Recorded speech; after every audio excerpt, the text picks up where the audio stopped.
Ya estamos en un nuevo episodio de Hablando Derecho de Derecho para el podcast de MTP Noticias. Nos encuentran en Spotify, YouTube, Facebook y demás áreas en donde se distribuye y difunden los cortos de este episodio.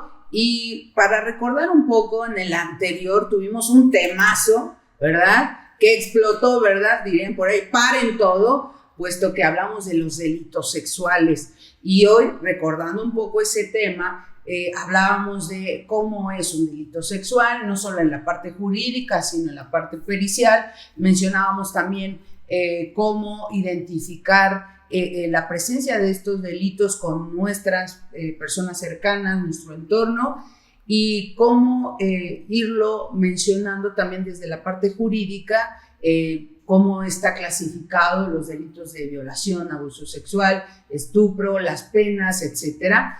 Pero qué mejor para seguir hablando de este tema en este episodio, en exclusiva para MTP Noticias, la doctora María del Carmen Castaneira. Y para los que es su primera vez escuchándote, doctora, cuéntanos quién eres tú. Bueno, yo soy médico criminalista, María del Carmen Castaneira, para servirles. Y en el episodio anterior tuvimos a la doctora María del Carmen Castaneira y hoy nuevamente nos acompaña, pero hoy nos vamos a enfocar en, sí, ya hay delitos sexuales, ok, estamos enfrente de un delito sexual, pero ¿cuál es el procedimiento que se sigue desde la investigación? ¿Por qué? Qué importante, nos decía la doctora, escuchar a la víctima en el episodio anterior, pero si no la escuchamos desde que se da la atención, uno como abogado, pero también los peritos, ¿cuál es el procedimiento que se sigue en la investigación con víctimas de estos delitos, doctora? Sí, doctora, fíjate que aquí es muy importante, primero, ubicar que intervenimos varias especialistas en una investigación, en una agresión de tipo sexual. Y la investigación debe de ser científica, donde cada una de las especialistas podamos demostrar científicamente que estamos ante un hecho, una agresión de tipo sexual. Y por supuesto que se puede. No debemos de revictimizar a la víctima.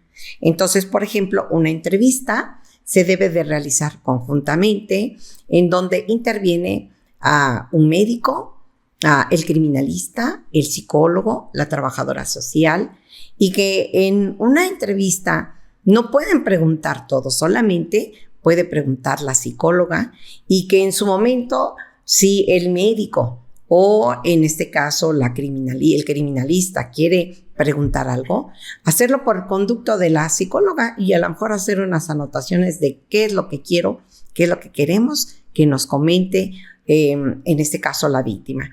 Un trabajo conjunto para no revictimizar, porque antes, fíjate, te quiero comentar que pasaban primero con el médico, luego con el psicólogo y aparte con la trabajadora social, con el de victimología. O sea, pasaban con toda la fiscalía completa. Y por separado. No, sí, entonces, me imagino estar recordando la historia 20,000 veces y haciendo, pues, con este daño a la víctima, como bien decía, revictimizando y comentando el cambio, ¿no?, que se da, no solo con la implementación de protocolos, sino también en el Código Nacional existe la denominación de peritajes especiales o especializados, donde retoma el comentario de la doctora Carmen, que es cómo en un mismo momento diversos especialistas intervienen para evitar justamente la sobreexposición de las víctimas. Claro, porque fíjate que a veces por ignorancia, yo entiendo que porque se desconoce un procedimiento metodológico que tiene que ver con una agresión, aparte de la que sufrieron por la agresión de tipo sexual, a veces es por las preguntas, el tipo de pregunta o la cantidad de preguntas que se le hace a una víctima.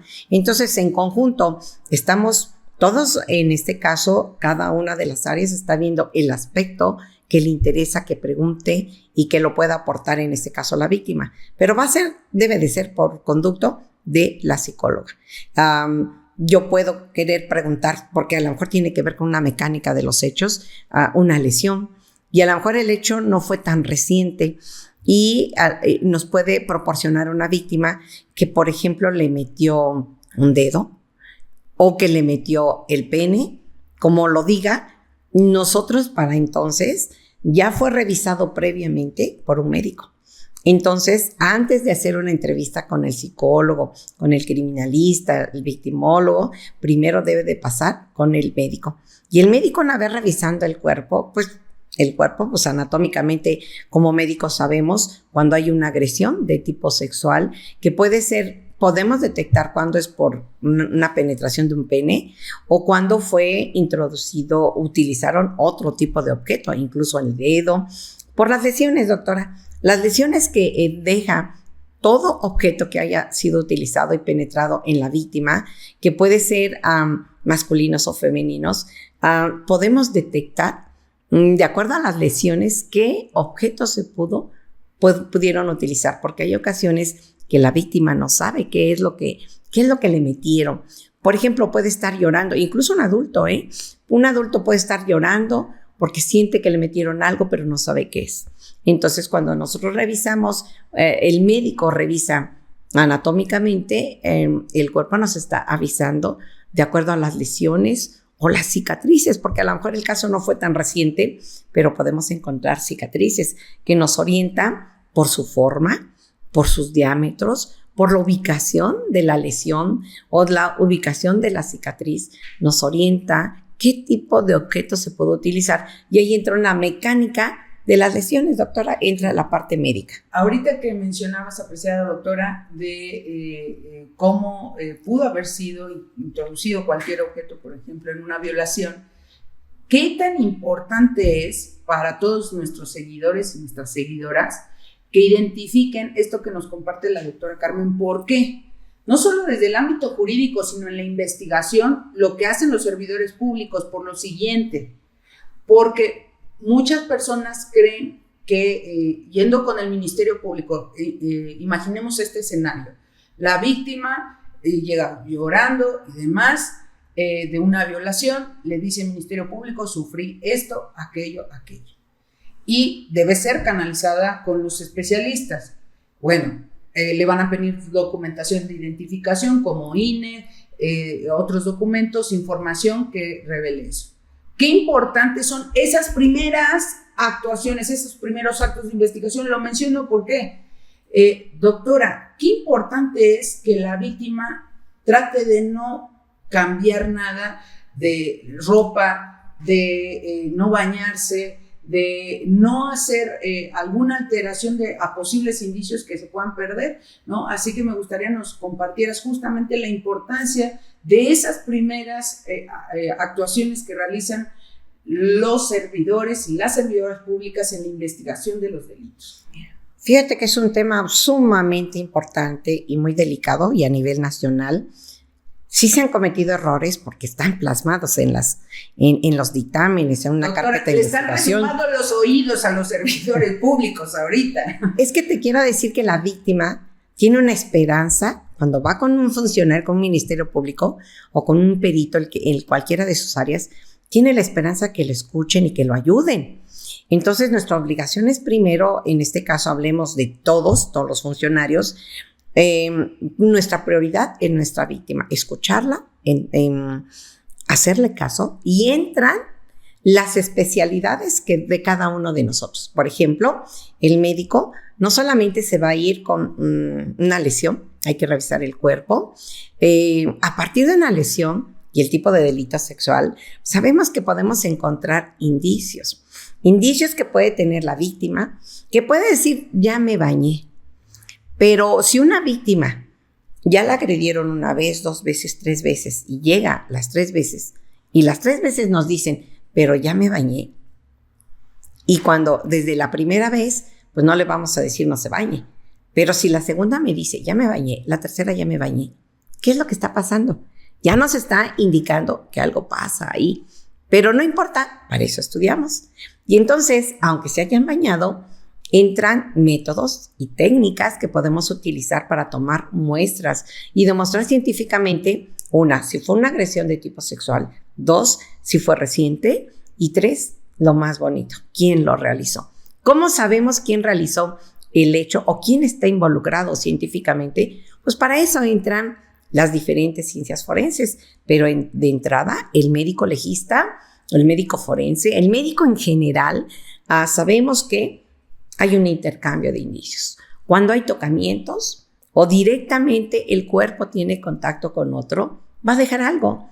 Y ese algo nosotros lo vamos a detectar. ¿Cómo son? Pues muchos indicios. No sé si pueda comentarlos. Por ejemplo, claro. Puede ser, podemos encontrar secreción seminal, el semen, podemos encontrar saliva, podemos encontrar pelos, podemos encontrar huellas dactilares en la víctima. Entonces, podemos rescatar toda esa información. Pero quiero comentarte algo que se me hace muy preocupante, decepcionante, cómo entra la cadena de custodia. La cadena de custodia es la preservación de esos indicios, pero sabemos que estamos hablando de indicios biológicos y que los indicios biológicos se deben de tener cuidado desde la toma de la muestra, cómo la tomé, cómo la embalé, la protegí, cómo la voy a trasladar y hasta, además, que se me hace muy gravísimo, cómo la embalo y siendo un indicio biológico, estos no se deben de embalar, por ejemplo, doctora, en bolsas de plástico. Aprovechando eso, porque obviamente nuestros seguidoras y seguidoras se preguntarán, ¿qué es un indicio biológico, no? Obviamente lo conocemos, pero para los que no están escuchando, ¿qué es un indicio biológico? Mira, un indicio biológico puede ser la saliva, puede ser sangre, el semen, y esos indicios, o hasta células que lo rasguñó y se quedó en sus uñitas con un poco de tejido de la víctima. Y aquí lo importante es cuando yo detecto esos indicios, esos objetos, eso que dejó el victimario en la víctima, que no solamente en su cuerpo, puede ser en su ropa y puede ser en el lugar. Y entonces ahí entra la criminalística. La criminalística, ahí es donde nos encargamos de buscar todos esos indicios. Pero algo que había yo comentado, que es la cadena de custodia, es cómo embalan y cómo resguardan esos indicios. Te quiero comentar que yo viví una época bonita en el sentido de la investigación. La investigación es rápida. Por aquí tomo una muestra, se embala, se etiqueta, se entrega al MP, el Ministerio Público la manda al perito, en este caso puede ser de química, porque si yo no la envío inmediatamente, se va a descomponer esa muestra. Sufre descomposición y ya no va a servir. Y científicamente ya no va a poder demostrar el Ministerio Público quién es la persona que intervino. Y a lo mejor hay un señalamiento. Sí, él me violó, sí, pero ahora la defensa podría decir, demuéstrame que él tuvo que ver con esa agresión de tipo sexual. Porque es la parte científica. Lo que podemos demostrar no solamente el señalamiento. Cualquiera puede señalar, pero no cualquiera puede demostrar científicamente. Para que cuando haya un señalamiento no cometamos errores y que ahora tenemos no solamente una víctima, sino dos víctimas, porque se está señalando una persona que a lo mejor no cometió ningún delito, pero lo podemos demostrar, por supuesto que sí. Y ahí entran las diferentes ciencias forenses, pero quiero regresar un poquito a la cadena de custodia. Todos aquellos indicios que están embalados en bolsas de plástico alteran la cadena de custodia porque se descompone esos indicios biológicos.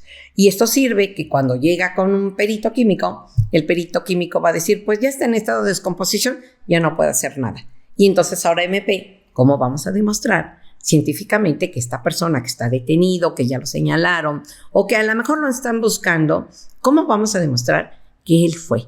Y no solamente con el puro señalamiento. Creo que el señalamiento debemos de combatirlo con la investigación científica para no cometer otros errores.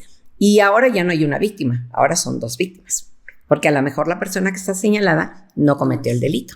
Y ahí entra también o radica la importancia de la investigación apegada no solo a la ley, sino también a los protocolos, las buenas prácticas. Doctora, sabemos que tú has participado en la creación de diversos protocolos y cuéntanos un poco, ¿por qué es tan importante de sí llevar a cabo protocolos para las y los servidores públicos? Nos compartías ahorita el tema de que se pierdan indicios desde el primer momento en las primeras diligencias, porque hay muchos servidores, no vamos a decir quiénes, ustedes ya saben quiénes son, pero que siguen con esas prácticas que pues no ayudan en la investigación y al contrario eliminan estos indicios por desconocimiento o porque se lo dijo a alguien y ya porque se lo dijo a alguien pero no lo checó, no se puso a indagar y lo hace de esa manera y piensa que es lo correcto, cuando la realidad de ese servidor o servidora pública comete este tema y que tiene un impacto también en la ciudadanía, porque dice, bueno,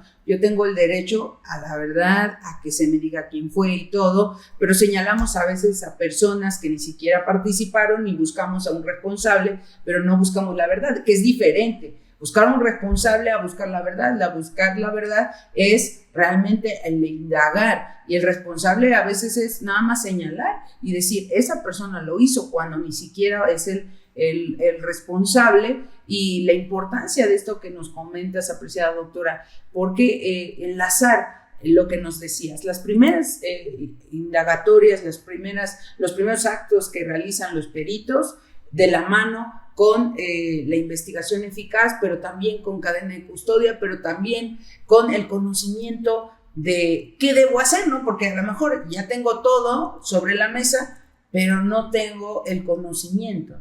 Sí, doctora, fíjate que es muy importante lo que acabas de comentar y vamos a hablar un poquito de los protocolos. El protocolo que se realiza es por expertos, conocedores en el área, y te van diciendo cuál es el procedimiento, qué es lo primero que hay que hacer y quiénes son los involucrados en ese procedimiento. Y el procedimiento de entrada es que debe de ser inmediato. Claro, cuando se puede, porque hay ocasiones que ya pasó tiempo y que no se puede hacer mucho, pero no siempre, ¿eh? Hay ocasiones que puede ser que ya pasó tiempo y que las personas por protocolo digan, no, es que si no sucedió inmediatamente, ya no sirve, ya no tenemos nada. No es cierto. Hay que por eso escuchar en dónde sucedió, qué ropa tenía, a lo mejor fue un vehículo. Pues podemos hacer estudios donde entran los diferentes especialistas en el lugar donde sucedió el hecho. Entonces, donde sucedió, podemos encontrar indicios, por supuesto que sí, que hay ocasiones que a lo mejor ya hasta lavaron, porque a lo mejor hubo un sangrado, por decir algo.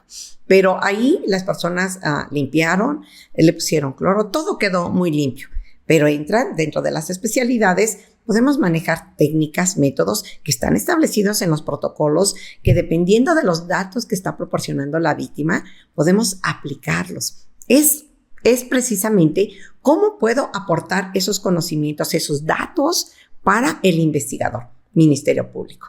¿Cómo puedo demostrar científicamente en las diferentes áreas, proporcionar esos elementos científicos y que en su momento no haya forma de debatirlos? La gente, aunque quiera echar abajo, no va a poder, porque llevamos procedimientos, por eso son los protocolos. ¿Qué es lo que primero que debes de hacer? Pero eso implica, fíjate que dices, por protocolo ya se bañó, entonces ya no hacemos nada. Por protocolo dice inmediatamente, pero esto fue ayer. Espérate, no importa que haya sido ayer, antier, un mes, no importa. Por eso vamos a escuchar en una entrevista los datos que nos proporcionan las víctimas, y de ahí viene el conocimiento y la experiencia, en este caso de los peritos. Somos auxiliares en este caso del derecho. ¿Cómo podemos orientar?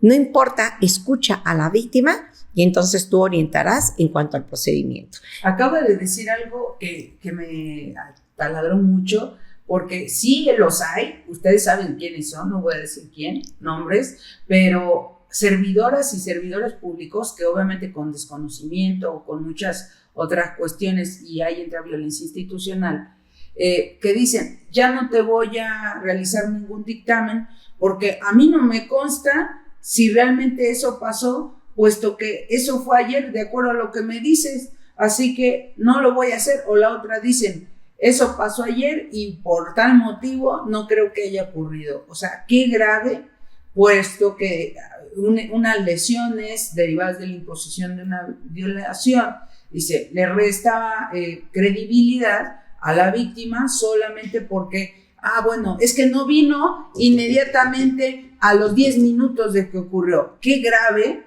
porque eso habla de la falta de preparación y capacitación, porque si tuvieran capacitación o preparación, dirían, bueno, hay estos elementos, y entonces retarda el acceso a la justicia, pero también no le está creyendo a la víctima, claro, porque lo que le está diciendo ya está generando un estereotipo, un prejuicio de que no ocurrió así.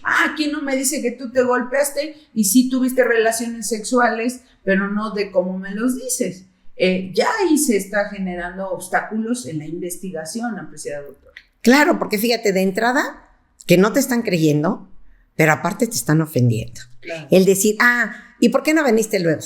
Espérate, pues es que sufrió una agresión física y psicológica. Trauma. Claro, está traumatizada. Hay un trauma que debemos de ayudar para que lo supere y puede incluso acercarse, comentar, para que nosotros podamos, en este caso, ayudar a la víctima.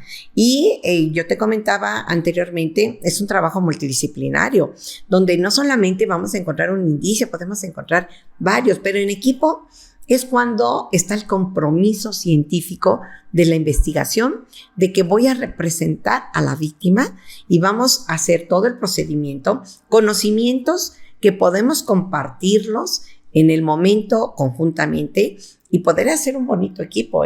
La finalidad es de trabajar en equipo y como cada uno de los especialistas aporta sus conocimientos y demostrar científicamente con esos métodos y técnicas que están en protocolos a poder aportar científicamente datos que le puedan servir al Ministerio Público para demostrar, primero, que están en un delito de agresión de tipo sexual, qué tipo de delito y aparte, quién lo cometió.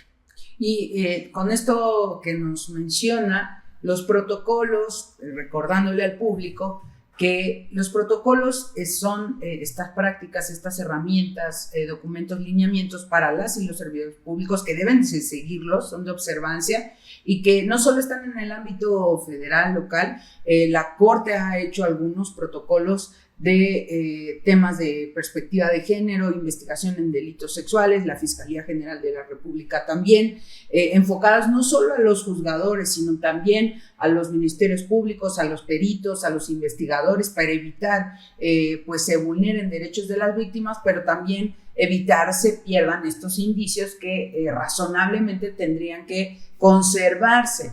Y estos protocolos no solo ayudan a que la víctima sea atendida adecuadamente, sino que se resguarde pues toda la información necesaria para el esclarecimiento de los hechos que nos refiere la Constitución mexicana y el Código Nacional cuando habla de que la investigación busca el esclarecimiento de los hechos, proteger al inocente y que el culpable no quede impune, y también a la víctima cuidarla y repararle el daño, pero pues si no se hace una investigación adecuada, pues obviamente se generan investigaciones carentes de instrumentalización, de protocolos y violentando obviamente el derecho a la verdad. A modo de conclusión, apreciada doctora, en este tipo de delitos de contenido sexual y en la investigación, ¿qué puede hacer el oyente, el seguidor, la seguidora que nos está siguiendo en este podcast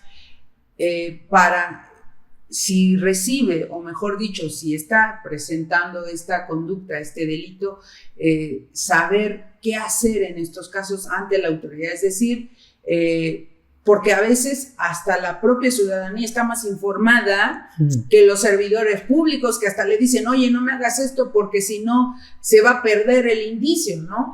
¿Qué debe conocer el ciudadano cuando acude a denunciar este tipo de delitos para evitar hacerlo, no hacerlo mejor? Claro, una de las cosas importantes que tú lo acabas de comentar es precisamente cómo podemos nosotros primero orientar y saber que no están solos. Que la víctima, las familias de las víctimas no están solas, que para eso hay gente especializada. Desgraciadamente, no todos los protocolos están realizados por personas conocedoras, doctora. Quiero decirte que a veces actúan a su leal saber y entender, pero les falta conocimiento, experiencia, y entonces a veces es un protocolo que se sigue, pero no es un protocolo de forma correcta por las personas que lo realizaron. Pero sí, informarles, una, que no están solos, dos, que hay personas que tienen conocimientos y esos conocimientos van a llevar a una investigación científica de forma que no haya modo de que puedan echar abajo, en este caso, hasta unos datos que está proporcionando una víctima y que en su momento va a ser reflejado y el apoyo de los resultados de las diferentes ciencias forenses, entre ellos, por ejemplo, el obtener un perfil genético, donde interviene una de las especialidades importantes, que es la genética, y dentro de esos estudios científicamente demostrar quién intervino. Pero para eso entra cadena de custodia. Y la cadena de custodia es básica para que en el caso de los indicios, la ropa, el lugar, un vehículo, sea realizado de forma científica por conocedores, porque muchos piensan que cadena de custodia es un formato. No, es procedimiento metodológico, que son todos los pasos que se deben de seguir para cuidar el lugar, cuidar esos indicios, esos objetos que se pudieron dejar entre la víctima y el victimario y demostrar que las cosas sucedieron. Y científicamente, ¿quién es el que intervino, doctora?